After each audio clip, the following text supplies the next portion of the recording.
waarden van het gebied zitten ook in het niet tastbare. Het hele gebied is beschermd dorpsgezicht. En dat komt onder andere ook dus de oude weg die er echt nog is, het landschap, de monumentale boerderijen die hier duidelijk ook nog staan, aanwezig hebben in die kloosters. Ja, juist die hele mix. En dat je dat nog best wel gaaf bij elkaar hebt. Ja.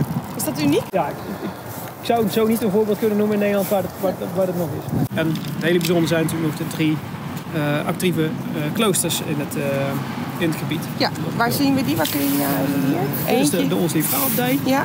Dus Sint-Catharinedal en de Sint-Paulusabdij. Ja. Dus ook landbouwcomplexen, die hadden gewoon een hele nuttige functie. En daarnaast zorgt ze voor een hele soort fijnmazige groenblauwe adering noemen we dat tegenwoordig, van het landschap waar allerlei vogeltjes, andere gewassen gebruik van konden maken. Ja. Welkom is het echt verbonden met deze plek? Zou je het op kunnen pakken en ook in Friesland neerleggen? Qua landschap niet. Want?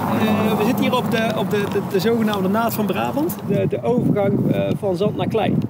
De hogere zandgronden liggen die kant. Die kant noordop, dan duikt Oosterhoutweg het kleigebied in. Ja. En dat ligt ook precies op de overgang van zeeklei naar rivierklei. Alle invloeden. En dus je gaat hier van hoog naar laag. Ook binnen dit gebied heb je al een hoogteverschil van 2-3 meter. Dat proces is iets wat je niet zomaar kan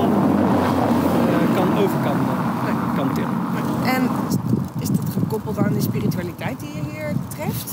Je ziet wel binnen Brabant, de zandgebieden zijn de katholieke delen. En in de kleigebieden komen meer ook de protestanten. Echt waar? Ja. Was het ook misschien, dat zijn vaak ook de iets welgesteldere delen. Dus je ziet daar wel tussen bodem en religie zie je wel allerlei patronen.